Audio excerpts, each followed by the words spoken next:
A'udzu billahi minasyaitonir rajim. Bismillahirrahmanirrahim. Assalamualaikum warahmatullahi wabarakatuh.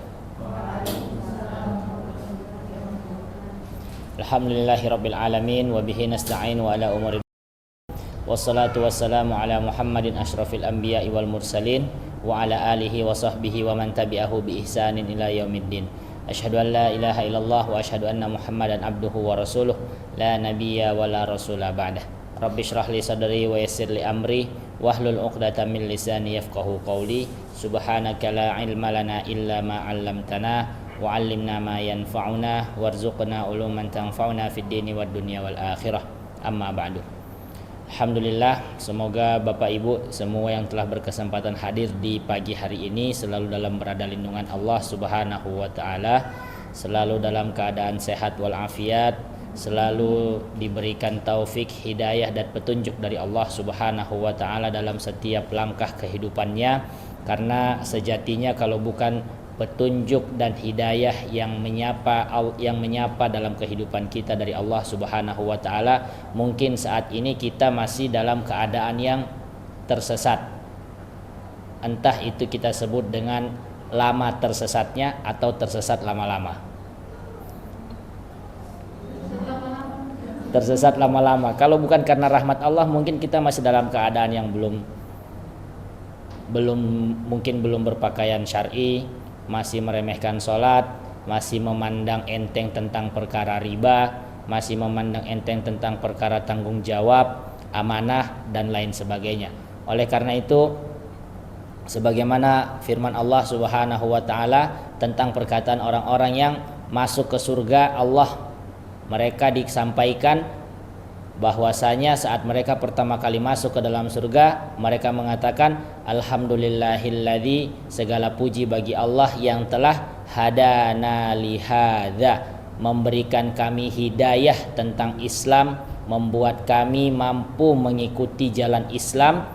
Wa ma kunna linahtadiya laula an hadanallah, dan tidak mungkin kami bisa mendapatkan, merasakan hidayah ini kalau bukan karena Allah berkehendak atas itu. Jadi kalau bukan karena rahmat dan hidayah Allah, mungkin kita tersesatnya lama atau lama-lama tersesat.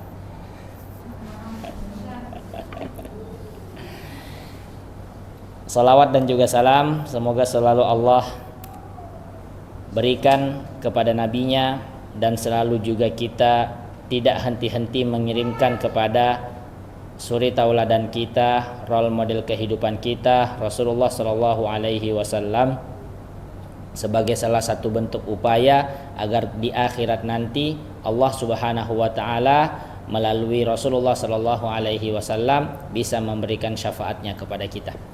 Bapak Ibu yang dimuliakan oleh Allah Subhanahu wa taala, insyaallah kita masuk hadis ketiga dari pembahasan kitab Jami'ul Ulum wal Hikam karya Imam Ibnu Rajab Al-Hambali. Dan sekali lagi kami ingin menyampaikan bahwa buku ini adalah buku syarah atau buku penjelasan tentang buku yang lebih utama, yaitu Arba'in Nawawi, 40 hadis tentang dasar-dasar Islam yang dikarang oleh Imam Nawawi. Dan di hadis ketiga ini kita masuk tentang hadis rukun-rukun Islam dari sahabat Nabi Abdullah ibnu Umar radhiyallahu taala anhuma, bahwasanya beliau berkata, aku mendengar Rasulullah sallallahu alaihi wasallam bersabda, bunyal Islamu ala khamsin, Islam itu dibangun di atas 5 perkara. Yang pertama, syahadatu alla ilaha illallah wa anna muhammadan abduhu wa rasuluh. Yang pertama adalah 2 kalimat syahadat, yaitu sebuah kalimat persaksian kepada Allah bahwasanya kita bersaksi tidak ada Tuhan yang pantas disembah, tidak ada zat yang pantas untuk kita takuti kecuali hanya Allah Subhanahu wa taala. Allahus Samad, Allah tempat meminta, Allah tempat kita tawakal, Allah tempat kita bersandar, Allah tempat kita berharap. Karena ketika semua hal itu, permintaan, pengharapan, kita sandarkan kepada selain Allah, hasilnya adalah kecewa. Silahkan kita coba ketika mulai ingin berharap kepada manusia akan urusan-urusan kita. Saat orang yang mungkin betul-betul kita harapkan bisa membantu melewati masalah yang sedang dihadapi dalam kehidupan, tapi ternyata dia memilih untuk tidak membantu, memilih untuk berpaling, disitulah mungkin akan muncul kekecewaan dalam hati kita. Betul? Tapi ketika kita memberikan pengharapan itu hanya kepada zat yang tidak pernah membuat kita kecewa sama sekali, zat yang memberikan nikmatnya kepada kita bahkan sebelum kita minta, maka tidak akan ada kekecewaan dalam hati. Tidak akan ada yang namanya perasaan galau, tidak akan ada yang namanya perasaan stres terhadap masalah-masalah yang sedang kita hadapi. Maka kalimat dua syahadat tadi adalah bentuk persaksian bahwasanya Tuhan yang pantas disembah, zat yang pantas untuk kita harapkan segala sesuatu dari urusan kita agar diberikan jalan keluarnya, yaitu Allah Subhanahu wa ta'ala. Dan juga persaksian bahwa Nabi Muhammad adalah hamba serta utusan Allah. Jangan sampai kita tergelincir sebagaimana tergelincirnya orang-orang Nasrani ketika mereka mengatakan bahwasanya Isa adalah nabi, Isa adalah anak Allah, anak Tuhan. Betul? Karena hal itulah Allah memurkai mereka, sehingga mereka disebutkan dalam surah Al-Fatihah sebagai orang-orang yang dimurkai. Siratal ladzina an'amta alaihim ghairil maghdubi alaihim. Ghairil maghdubi alaihim, bukan jalan orang-orang yang engkau murkai. Siapa? Nasrani. Makanya di dua kalimat syahadat biasa dikatakan Muhammad wa asyhadu anna Muhammadan abduhu, dan aku bersaksi bahwasanya Nabi Muhammad itu adalah hamba, makhluk ciptaan Allah, bukan anak, bukan juga yang lainnya. Hanya memang makhluk manusia biasa sama seperti kita. Tetapi Allah memberikan salah satu kelebihan kepada Rasulullah tentang apa itu, Ibu? Allah memberikan risalah kepada beliau untuk menyebarkan agama Islam. Asyhadu anna Muhammadan abduhu wa rasuluh, aku bersaksi bahwasanya Nabi Muhammad itu adalah hamba dan juga utusan Allah Subhanahu wa taala.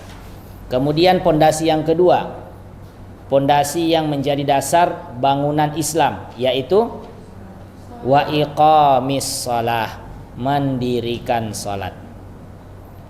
Kemudian pondasi yang ketiga wa itaiz zakah, membayar zakat.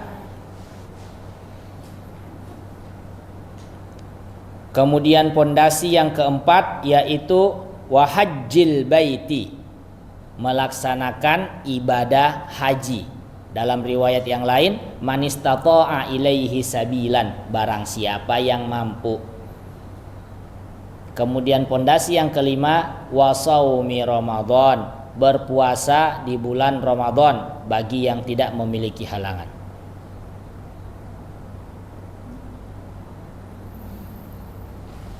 Di dalam hadis ini haji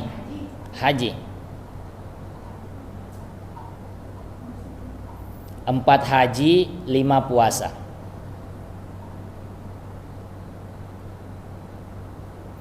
Ada beberapa riwayat yang sampai kepada kita hingga saat ini, di mana di beberapa riwayat tersebut ada perbedaan. Salah satunya haji didahulukan daripada puasa, tapi di riwayat yang lain puasa didahulukan daripada haji. Bahkan ini Ustaz, ada juga haji dulu baru zakat. Haji dulu baru zakat. Puasa dulu baru zakat. Puasa dulu baru zakat, betul. Kalau haji dulu baru zakat saya baru dengar. Puasa dulu baru zakat. Itu. Mana yang diikuti, Ustaz? Semuanya benar karena itu kan menjelaskan tentang rukun sebagai landasan bangunan Islam. Tetapi di beberapa riwayat itu kenapa kadang-kadang puasa didahulukan baru haji atau puasa didahulukan daripada zakat, itu memiliki alasan tersendiri. Alasan tersendiri. Biasanya Rasulullah Shallallahu Alaihi Wasallam ketika ingin menyampaikan sebuah dalil hadis kepada lawan bicaranya, itu beliau melihat daripada latar belakang orang yang diajak bicara. Seperti ada orang meminta nasihat kepada Rasulullah, mengatakan, "Ya Rasulullah, as'ausini, berikanlah kepadaku wasiat, berikanlah kepadaku nasihat yang bisa aku jadikan sebagai pegangan hidupku." Apa yang Rasulullah sampaikan kepada dia? La taghdab, jangan jadi orang yang pemarah, jangan jadi orang yang suka marah-marah. Karena Rasulullah lihat backgroundnya orang ini, oh dari segi sholat dia bagus, puasa bagus, zakat bagus, untuk amalan-amalan yang lain dia bagus, tapi tahan emosi dia masih kalah. Tahan emosi masih kalah. Makanya ketika Rasulullah menyampaikan nasihat kepada dia, Rasulullah menyesuaikan, oh la taghdab, kalau kamu jangan marah. Tapi di kesempatan yang lain bertemu dengan orang yang lain, minta juga nasihat kepada Rasulullah, Rasulullah sampaikan jawaban yang lain. Ini semua memberikan kejelasan kepada kita bahwa urutan-urutan dari rukun Islam itu kadang-kadang bisa berubah, itu bergantung kepada siapa yang diajak bicara oleh Rasulullah Shallallahu Alaihi Wasallam. Baik. Kemudian di dalam hadis ini yang membahas tentang rukun Islam, bunyal Islamu ala khamsin, Rasulullah Shallallahu Alaihi Wasallam mengibaratkan Islam itu dengan sebuah rumah yang memiliki pondasi kokoh. Sebuah rumah dengan keempat tiang, 1, 2, 3, 4, serta tiang utama di tengah. Bisa kita bayangkan? 1, 2, 3, 4 dengan tiang utama di tengah. Kalau bahasanya kita di sini biasa disebut tiang raja. Tiang raja. Biasa kalau tiang raja itu dulu waktu belum ngaji digantungin pisang, gantungin kelapa. Kalau mau masuk rumah dibaca-bacain dulu. Terus juga bikin acara hajatan. Nanti kalau nggak digantungin kelapa, nggak digantungin pisang, nanti banyak sial. Orang yang tinggal dalam rumah sakit-sakit. Yang ketawa-ketawa pasti pernah tahu. Itu dulu waktu sebelum ngaji. Tapi alhamdulillah setelah ngaji kita jadi tahu, oh ternyata hal seperti itu tidak perlu. Memang ada adab-adab yang diajarkan oleh Rasulullah dan juga orang-orang saleh terdahulu bagaimana masuk rumah baru. Tapi salah satunya itu bukanlah gantung-gantung makanan di tiang utama rumah tersebut. Kalau kita masuk rumah baru, pertama-tama ucapkan salam. Itu Allah jelaskan dalam Quran surah An-Nur. Mau masuk rumah, entah itu rumah baru atau rumah lama sudah kita tidak datang terus baru masuk lagi, atau habis pulang kerja seharian baru masuk lagi di waktu maghrib, bacakan salam walaupun tidak ada orang di rumah. Kemudian adab yang lain apa? Kalau masuk rumah baru, azankan. Di tiap-tiap sudut ruangan diazankan. Oh, di ruang tamu azan sekali, di dapur azan sekali, di kamar azan sekali. Yang penting bukan ibu yang azan ya, suaminya lah yang azan. Kalau tidak ada suruh anak laki-lakinya, kalau tidak ada suruh ponakannya, kalau tidak ada suruh saudara laki-lakinya. Karena tidak ada sejarahnya perempuan azan. Dan juga tidak ada anjuran dari syariat perempuan azan. Karena beberapa ulama berpendapat bahwa wanita itu keseluruhan dari dirinya adalah aurat. bahkan sampai suara. Suara juga aurat. Oke. Kita kembali ke tadi. Tentang 5 tiang pondasi yang membangun bangunan yang disebut Islam. Dan tiang utamanya adalah 2 kalimat syahadat. Kemudian tiang yang kedua adalah salat, zakat, haji, puasa. Para ulama sepakat 2 kalimat syahadat adalah pondasi yang paling utama, dan barang siapa yang meninggalkannya maka bangunan tersebut langsung runtuh. Kalau orangnya berarti disebut murtad. Meninggalkan 2 kalimat syahadat, tidak mau bersaksi Allah itu adalah Tuhan dan tidak mau bersaksi Nabi Muhammad itu adalah hamba dan utusan Allah, maka secara langsung orang itu kita katakan murtad.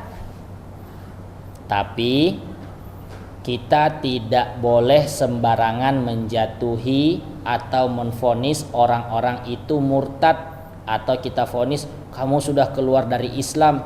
Tidak boleh serampangan. Tidak boleh sembarangan. Banyak hal-hal yang harus diperhitungkan dan dilihat kembali tentang kondisi orang tersebut. Kenapa dia melakukan hal ini?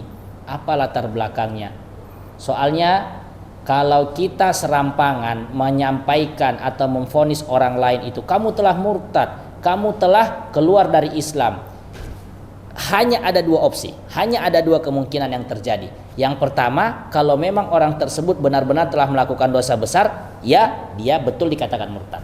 Yang kedua, kalau tuduhan yang kita sampaikan itu tidak benar, tuduhan tersebut akan kembali kepada kita dan kita jadi keluar dari Islam tanpa sadar. Sudah sholat, sudah puasa, sudah zakat, sudah haji, tapi suka memvonis orang kamu murtad, kamu keluar dari Islam. Bisa jadi dia sudah keluar dari Islam tanpa sadar dan ibadah-ibadahnya tidak diterima. Bukankah Allah sudah menyampaikan di Quran surah Al-A'raf bahwasanya ada golongan yang mereka datang ketika hari kiamat merasa bawa amalan yang banyak, tetapi ketika sampai di hadapan Allah untuk ditimbang, Allah jadikan amalan-amalan tersebut seperti debu yang berterbangan, hilang tanpa bekas. Wa ja'alnahu haba'an manthura. Kami jadikan amalan-amalan mereka itu hilang tertiup angin seperti debu. Maka dalam setiap kesempatan usahakan kita selalu berdoa meminta kepada Allah Subhanahu wa taala agar Allah menerima apa yang kita lakukan, agar Allah selalu memberikan hidayah dan taufiknya kepada kita, agar Allah selalu membimbing kita tidak jadi orang-orang yang tersesat, tidak jadi orang-orang yang merasa paling banyak amalannya sehingga dengan mudah suka memvonis orang lain. Wal iyazubillah.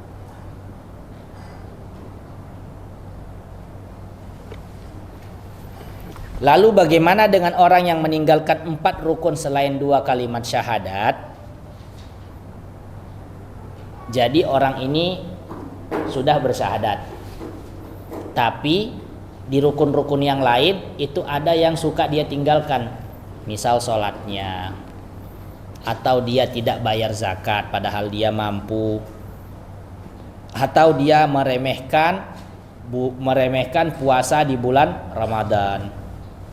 Atau mungkin dia mampu, punya harta, punya waktu, punya kesehatan, tapi tidak mau pergi haji. Bagaimana dengan kasus orang-orang yang seperti itu? Ulama berbeda pendapat. Lihat, kenapa ulama berbeda pendapat? Karena mereka ingin mengambil sikap hati-hati agar tidak serampangan memvonis orang lain itu kafir. Pendapat yang pertama, orang yang meninggalkannya dengan keyakinan bahwa hal itu tidak wajib. Jadi contoh, ada orang bersyahadat atau mungkin KTP-nya tertulis Islam. Jadi secara kasat mata kita hukumi dia sebagai muslim. Kemudian kita ajak sholat, ayo Pak sholat, ayo Bu sholat. Dia katakan sholat itu tidak wajib. Sholat itu kan artinya doa. Yang penting saya sudah berdoa kepada Allah, saya tidak perlu sholat, tidak wajib sholat buat saya. Orang seperti ini dihukumi apa oleh para ulama? Orang yang meninggalkan keyakinannya atau sholat karena meyakini bahwa hal ini tidak wajib, maka dia telah kafir berdasarkan kesepakatan ulama. Jadi untuk 4 pilar yang lain, ketika tidak dikerjakan karena berkeyakinan hal itu tidak wajib, puasa Ramadan tidak wajib, sholat tidak wajib, zakat tidak wajib, haji tidak wajib kalau sudah mampu, orang tersebut menurut jumhur kesepakatan ulama dia dikatakan kafir. Kenapa? Karena rukun Islam termasuk ma'lumun minad dini bid-darurah. Karena bagi seorang muslim untuk tahu tentang hukum-hukum rukun Islam, tahu tentang hukum syahadat, hukum sholat, zakat, puasa, Ramadan, kemudian juga haji, itu disebut sebagai hal-hal yang sudah harus pasti diketahui oleh seorang muslim.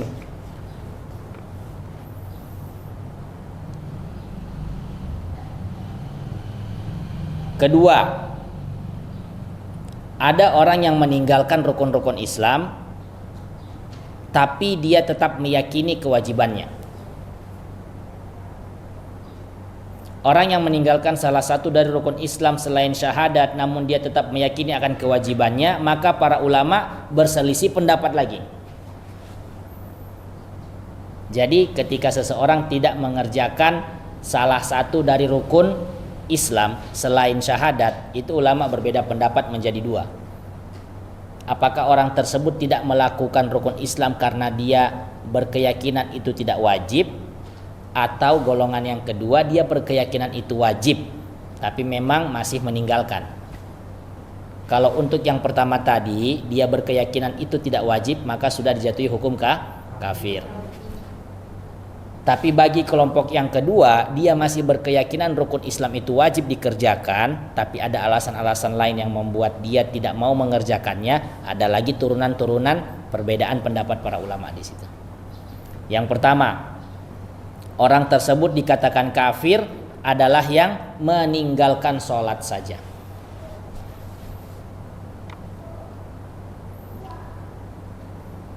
Yang dengan sengaja meninggalkan sholat, walaupun dia tahu itu tetaplah sebuah kewajiban bagi dirinya, sebagian ulama berpendapat bahwa orang tersebut telah dijatuhi hukum kafir.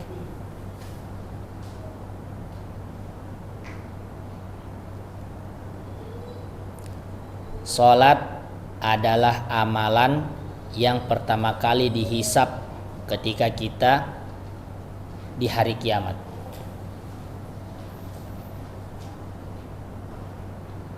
Maka ketika amalan sholat kita baik, amalan-amalan yang lain pasti akan baik. Tetapi ketika perhitungan amal ibadah sholat kita tidak baik, suka ditinggalkan, sengaja dilalaikan karena pekerjaan, tapi tetap yakin hal itu wajib, khawatirnya amalan-amalan yang lain pun jadi tidak baik. Terus bagaimana dengan orang-orang yang dia tidak sholat tapi rezekinya lancar-lancar saja?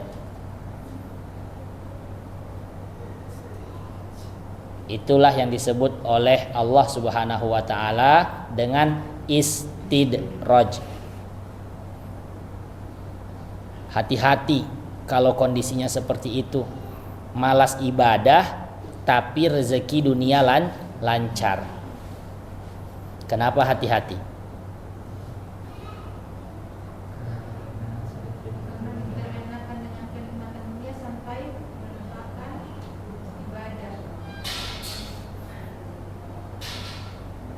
Kenapa harus hati-hati orang yang mengalami istidraj?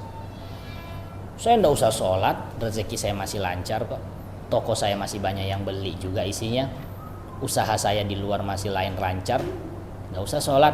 Ngapain saya sholat, habis-habis waktu. Misal contoh, orang-orang seperti ini harus kita katakan hati-hati. Kenapa? Bisa jadi Allah sengaja membuat dia terlena dengan itu. Sampai kapan? Sampai dia mati. Artinya bagaimana, Bu? Allah sudah bosan, sudah masa bodoh dengan dia. Lebih baik kamu saya buat makin tenggelam saja supaya tidak ada kesempatan bertaubat. Karena mungkin kalau dia sekali bertobat, Allah pasti Maha Pengampun, betul?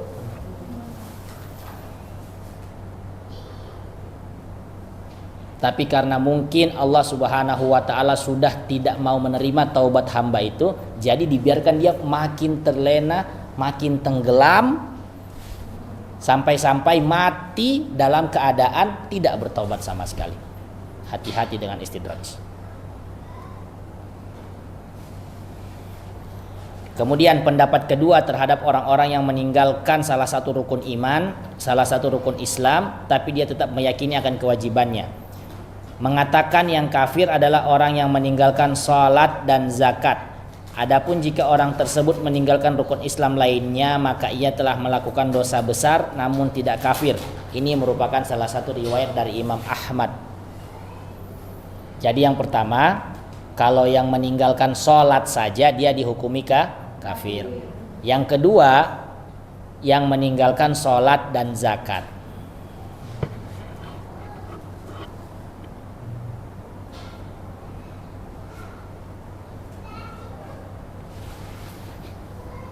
Sholat itu adalah kewajiban untuk badan.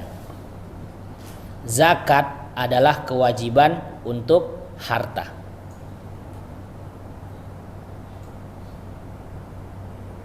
Maka harta yang tidak dikeluarkan zakatnya itu adalah harta yang tidak baik. Mengapa di zaman Abu Bakar As-Siddiq radhiyallahu taala anhu beliau memerangi orang-orang yang tidak mau membayar zakat? Karena alasan tadi. Salah satunya adalah zakat itu adalah kewajiban untuk harta. Sebagaimana sholat adalah kewajiban untuk badan.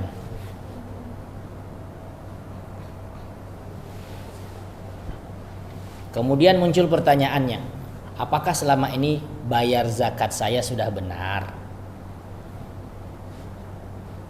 Betul? Mungkin ada yang punya usaha yang mana Masya Allah usahanya itu lancar, baik, ada penghasilan bulanan, bahkan penghasilan tahunan. Kemudian selama ini selalu mengeluarkan hartanya ke badan amil zakat, tapi tanpa melalui perhitungan yang benar. Khawatirnya selama ini mungkin dia hanya mengeluarkan infak atau sedekah saja, tapi zakatnya belum dikeluarkan karena hitungannya salah. Atau misal ada yang punya kebun 5 hektar, ditanami berbagai macam buah-buahan, dan itu selalu panen. Artinya dalam setahun tidak ada gagal. Itu juga harus dihitung zakatnya, dihitung dengan benar. Mungkin dia merasa, saya tiap bulan ngasih keluar harta kok, sedekah kok ke orang. Saya tiap bulan kasih keluar infak kok, ya saya tidak usah bayar zakat tahunan, itu sudah cukup bagi saya. Itu keliru. Tapi alhamdulillah ibu-ibu semuanya kan sudah belajar fikih muamalah sama Ustaz Abu Hanifah, betul? Jadi sudah tahu bagaimana hitungan zakat kan? Bagaimana Ibu Made? Nanti belajar sama yang lain bagaimana hitungan zakat. Misal Ibu Made punya tanah beberapa hektar yang dikelola menjadi kebun, itu harus dicari tahu hitungan zakatnya. Jangan-jangan selama ini kita beranggapan belum masuk wajib zakat ini, tahu-taunya sudah masuk wajib zakat. Jadi selama ini kita berdosa dong gitu. Jelas ya? Kemudian pendapat yang ketiga mengatakan orang yang meninggalkan salah satu dari rukun Islam maka dia telah kafir. Pendapat ini diriwayatkan oleh Sa'id bin Jubair, Nafi, Al-Hakam dan juga diriwayatkan dari Imam Ahmad. Yang ketiga ini ulama berpendapat bahwa tidak merincikan mau sholat, mau zakat atau yang lain. Pokoknya salah satu ditinggalkan, dia sudah kafir.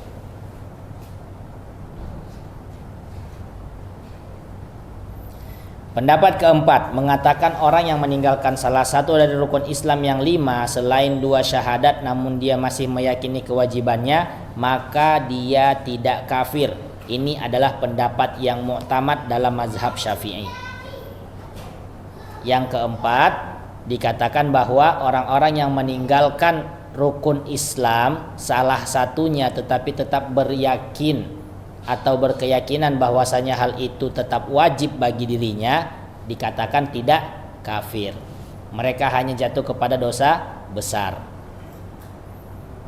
Penulis di sini mengatakan wallahu a'lam, pendapat yang lebih kuat adalah pendapat pertama, yaitu tentang sholat.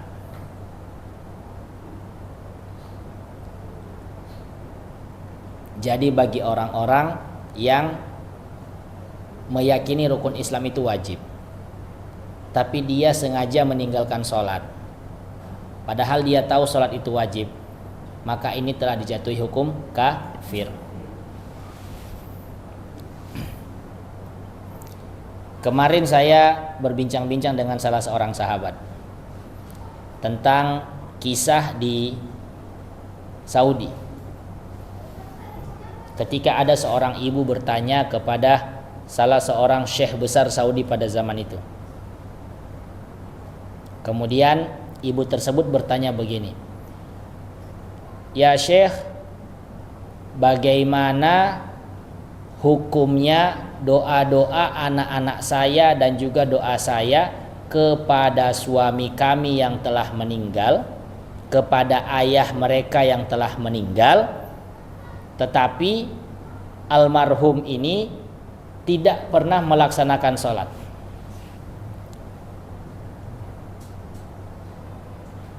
Jadi ada seseorang telah meninggal, kemudian istrinya mendoakan semoga suaminya selalu dalam keadaan selalu diampuni Allah. Anak-anaknya juga mendoakan demikian. Sayangnya si mayit ini yang sudah meninggal tidak pernah melaksanakan sholat. Apa yang dilakukan oleh syekh ini? Ditanya dulu, apakah dia pernah melaksanakan sholat Jumat? Tidak pernah. Apakah dia sholat tapi bolong-bolong? Tidak juga. Kapan dia terakhir sholat? Setahu saya dulu sebelum nikah dia melaksanakan sholat, tapi sepeninggal menikah dengan saya tidak pernah sekalipun saya lihat sholat. Bagaimana keadaannya di waktu akhir? Apakah dia sudah melaksanakan sholat atau belum? Tidak juga melaksanakan sholat. Maka kata syekh tersebut, doa kalian tidak sampai karena dia telah kafir.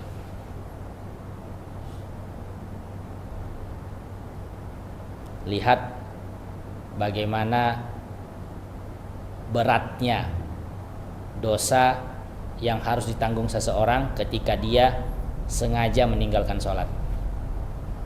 Walaupun dia yakin, hati kecilnya itu berkata bahwasanya sholat ini masih tetap wajib untuk saya, tapi karena pekerjaan yang terlalu banyak atau karena lingkungan sehingga membuat dia mudah meninggalkan sholat. Orang-orang ini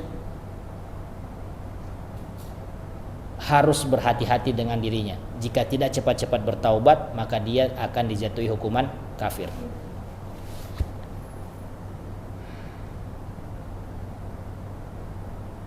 Dan orang yang kafir tidak akan masuk surga.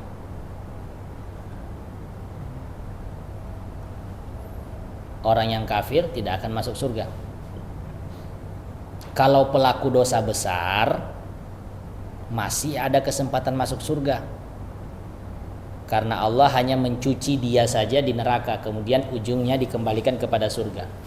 Tapi kalau vonisnya itu kafir sampai meninggal, tidak ada kesempatan masuk surga sama sekali.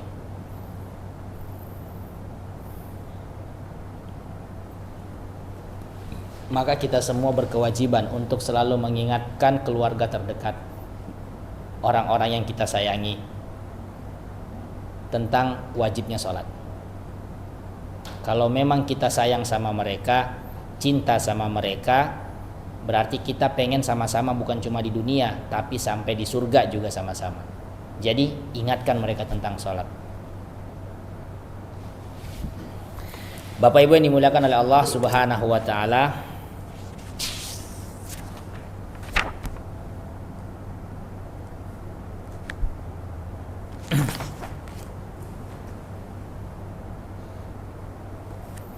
kita kemudian membahas lebih rinci lagi tentang hukum orang yang meninggalkan sholat. Perlu diketahui bahwasanya orang yang meninggalkan sholat ada dua macam. Pertama, orang yang meninggalkan sholat karena meyakini bahwasanya sholat tidak wajib baginya. Contohnya adalah orang yang meyakini bahwa dirinya telah mencapai tingkatan hakikat sehingga tidak wajib baginya sholat. Saya nih duduk-duduk aja udah sampai Mekah. Pernah dengar? Subhanallah. Ini yang disebut sebagai orang tertentu yang merasa dirinya sudah capai tingkatan hakikat. Pernah dengar Ibu? Belum pernah dengar? Ada fenomena itu.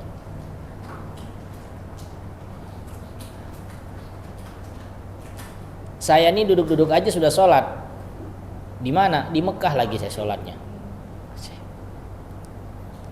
Kalau begitu modelnya travel umroh tidak laku.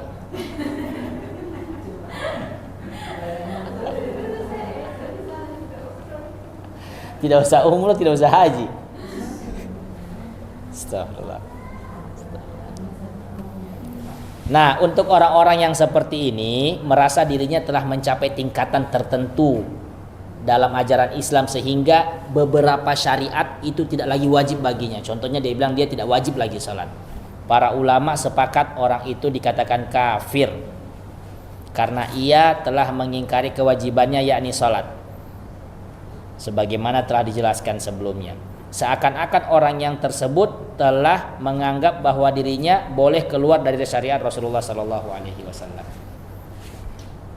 Seandainya hal itu memang boleh, jika seseorang mencapai tingkatan tertentu kemudian dia merasa dia tidak lagi wajib menjalankan syariat, pastilah Rasulullah yang lebih utama melakukan itu. Siapa yang lebih bertakwa daripada Rasulullah? Tidak ada. Tapi Rasulullah tetap sholat.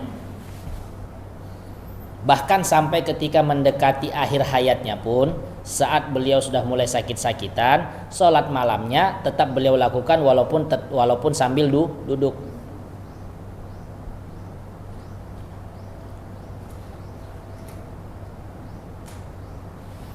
Jadi kalau misalnya memang pemahaman tadi benar, pemahaman tentang saya itu tidak wajib lagi sholat karena saya sudah mencapai tingkatan tertentu dari hakikat, Rasulullah yang paling utama melakukan itu. Tapi sayangnya tidak. Kemudian yang kedua tentang hukum orang yang meninggalkan sholat. Orang yang meninggalkan sholat karena malas namun masih meyakini hukum wajibnya sholat, para ulama berbeda pendapat lagi dalam masalah ini. Hal ini dikarenakan terdapat beberapa riwayat yang menyebutkan orang yang meninggalkan sholat telah kafir. Di antara riwayat-riwayat tersebut adalah dari sahabat Nabi Buraidah bin Husayb, bahwasanya Rasulullah Shallallahu Alaihi Wasallam bersabda, Al-ahdul ladzi bainana wa bainahumus shalah, faman tarakaha faqad kafar. Perjanjian yang memisahkan antara kita dan orang-orang kafir adalah salat. Maka barang siapa yang meninggalkan salat maka dia telah kafir. Kemudian riwayat lain dari Jabir bin Abdullah bahwasanya Rasulullah Shallallahu Alaihi Wasallam bersabda, Inna bainar rajuli wa bainasyirki wal kufri tarkas shalah. Sesungguhnya antara seseorang dengan kesyirikan dan kekufuran adalah meninggalkan salat.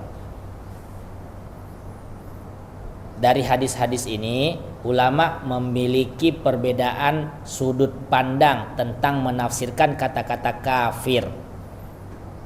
Karena masalah ini nanti akan memiliki kaitan dengan orang yang meninggalkan sholat karena malas, tapi dia tetap meyakini sholat itu wajib. Pendapat pertama mengatakan ia telah melakukan dosa besar namun ia tidak kafir. Mereka mengatakan kafir yang disebutkan dalam hadis adalah kafir kecil, bukan kafir besar. Ini adalah pendapat mazhab Syafi'i, yaitu seseorang tidak menjadi kafir dengan meninggalkan sholat selagi dia masih mengakui akan kewajiban. Jadi pendapat yang pertama ini mengatakan bahwa orang yang tidak melaksanakan sholat karena malas tapi masih berkeyakinan sholat itu wajib, maka dia tidak kafir tapi hanya dosa besar. Pendapat kedua mengatakan ia telah kafir meskipun hanya meninggalkan satu sholat tanpa uzur. Maka berpendapat demikian berdasarkan zahir-zahir hadis yang telah disebutkan. Ada yang mengatakan walaupun cuma sekali saja dia tinggalkan sholat karena malas, dia sudah kafir, syahadat ulang. Pendapat yang ketiga mengatakan ia telah kafir jika meninggalkan sholat secara total, yakni meninggalkan sholat 5 waktu, sholat Jumat, sholat hari raya, dan lainnya. Ini adalah pendapat yang dipilih oleh Syekh Muhammad bin Shalih Al-Utsaimin, dan inilah pendapat yang dipilih oleh penulis. Jadi pendapat yang dipilih oleh penulis itu yang mengatakan orang-orang yang dikatakan kafir karena meninggalkan sholat sebab malas, itu yang meninggalkan sholat secara total. 5 waktu dia tinggalkan, Jumat juga dia tinggalkan, Idul Fitri, Idul Adha pun dia tinggalkan. Tidak ada sholat sama sekali. Inilah baru yang dijatuhi hukum kafir. Dan wallahu alam kami lebih sepakat dengan pendapat ini. Jadi kalau ada tetangga, contoh, jarang kelihatan di masjid sholat 5 waktu, tapi Jumat masih kelihatan, oh tetap hukumi dia sebagai saudara muslim. Kita tidak tahu, mungkin dia sholat di rumah. Atau ada tetangga tidak pernah kelihatan 5 waktu, tidak juga pernah kelihatan sholat Jumat, tapi kalau hari Idul Fitri, Idul Adha masih sholat, tetap hukumi dia sebagai muslim. Dan kita harus menunaikan hak-hak kita sebagai sesama saudara muslim kepada dia. Kalau ketemu di jalan, ucapkan salam, assalamualaikum. Kalau dia mengundang datang ke rumahnya, datang selama tidak ada halangan uzur syar'i. Kalau dia sakit, kunjungi, besuk. Kalau dia minta dinasihati, sampaikan nasihat yang baik.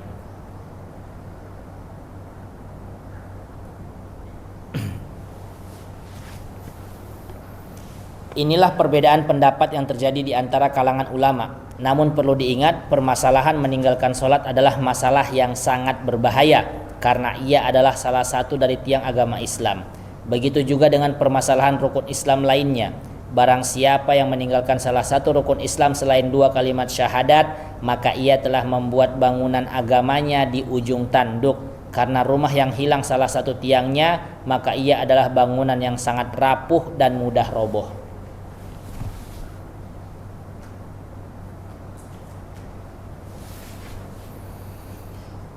Kenapa anak-anak muda zaman sekarang, khususnya yang ada di kota-kota besar, kita dapatkan mereka gampang sekali terkena doktrin untuk jadi murtad atau ateis? Kenapa?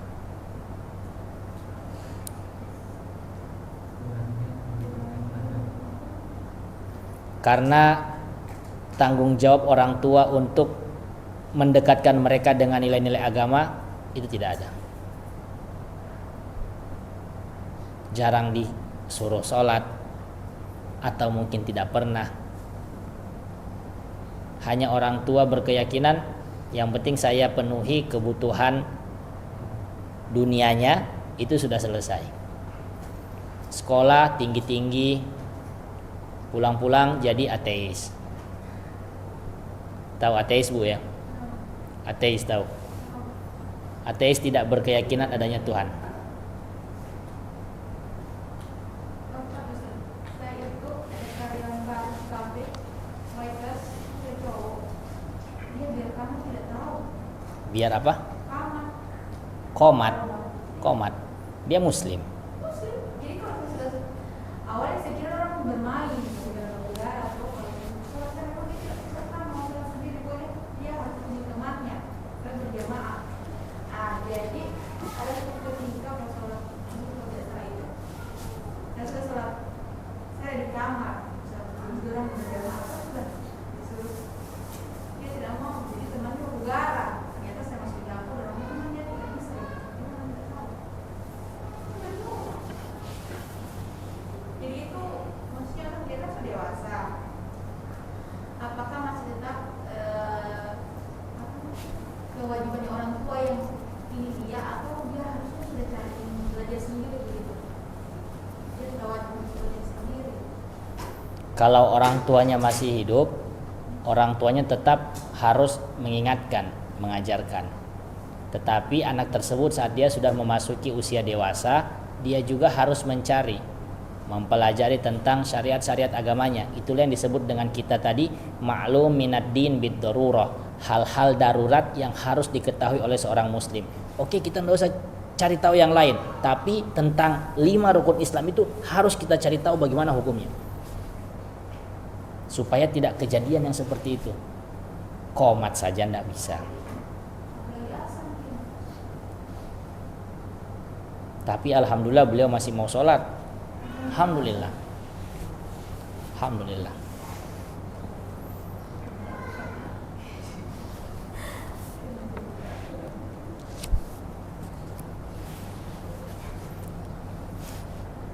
Bapak Ibu yang dimuliakan oleh Allah Subhanahu wa taala, kemudian kita melanjutkan.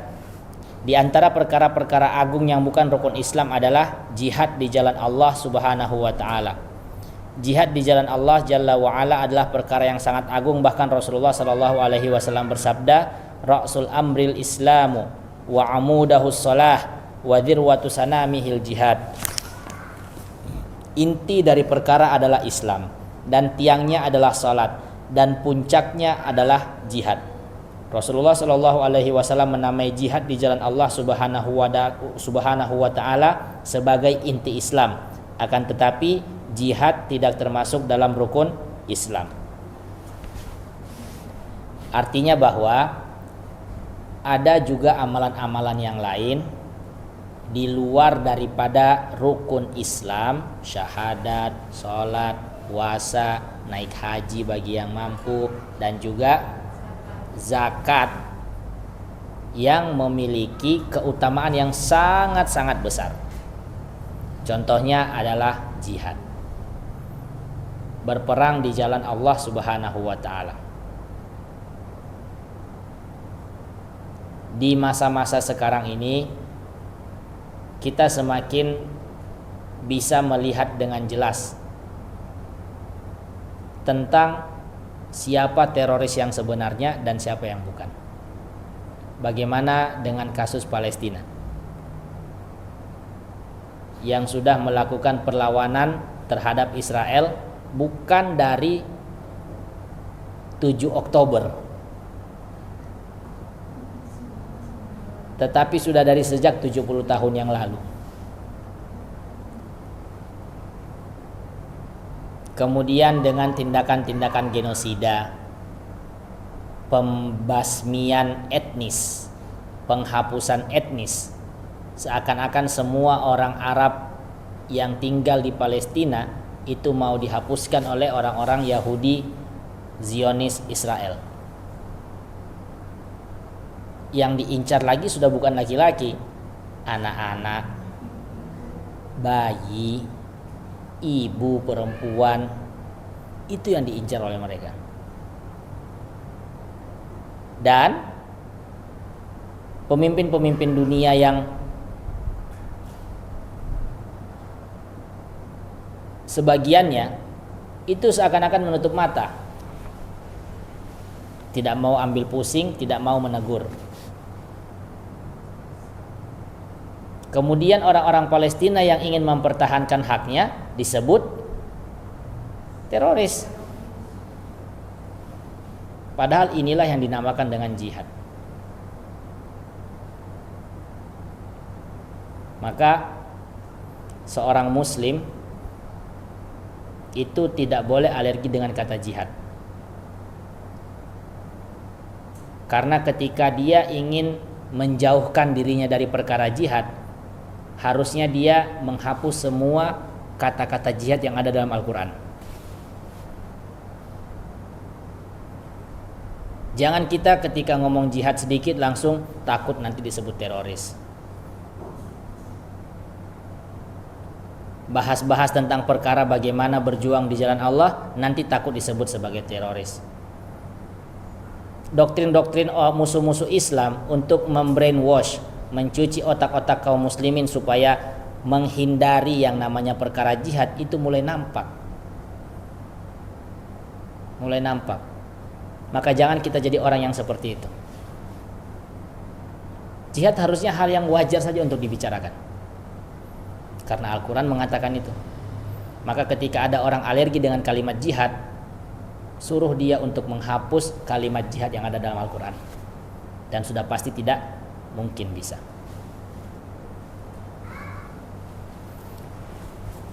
Dan juga telah dijelaskan tadi sebelumnya bahwa jihad adalah salah satu amal soleh yang sangat mulia, tetapi tidak disebut sebagai rukun Islam. Karena memang jihad memiliki syarat dan ketentuan yang harus terpenuhi sehingga orang wajib untuk turun jihad. Selama syarat dan ketentuannya tidak terpenuhi, maka kewajiban jihad tersebut tidak langsung turun. Kemudian yang kedua, amar ma'ruf nahi mungkar. Mengajak kepada kebaikan dan mencegah orang lain dari perbuatan yang mungkar. Ini termasuk amal-amalan yang mulia, tetapi tidak tertuliskan di dalam rukun Islam. Dan juga yang terakhir adalah dakwah, mengajak orang lain kepada agama Islam.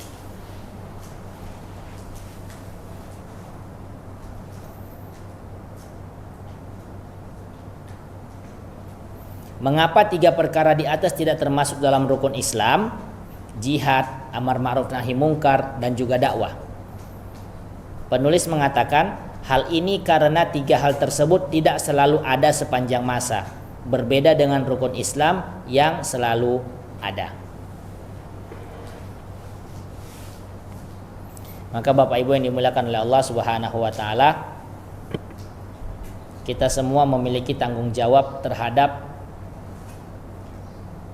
orang-orang terdekat kita, pasangan, orang tua, saudara, atau anak-anak, anak keturunan. Kita semua memiliki tanggung jawab untuk menyampaikan kepada mereka dan juga mengingatkan mereka tentang rukun Islam serta tiga perkara tadi. Sebagai bentuk apa? Sebagai bentuk pertanggungjawaban nanti di hadapan Allah Subhanahu wa taala. Jadi jangan kita biasakan diri ini saat melihat orang-orang terdekat itu melakukan maksiat, kita tutup mata, tutup mulut, tutup telinga. Masa bodoh. Ya dia urusannya dia, urusan saya. Selama saya masih sholat, dia tidak mau sholat, kan nanti juga masing-masing. Hati-hati. Semoga Allah Subhanahu wa taala selalu menjadikan kita orang yang memiliki giroh, semangat untuk berjuang demi nama Islam dan juga memiliki semangat untuk melakukan amar ma'ruf nahi mungkar. Semoga apa yang sedikit ini bisa menjadi kebaikan bagi kita. Semoga apa yang sedikit ini bisa kita amalkan, dan semoga apa yang kita amalkan terima oleh Allah Subhanahu wa taala. Barakallahu fikum. Semoga Bapak Ibu yang telah hadir panjang umur berkah selalu, dimudahkan semua urusannya, Allah ijabah semua doa-doa dan juga cita-citanya.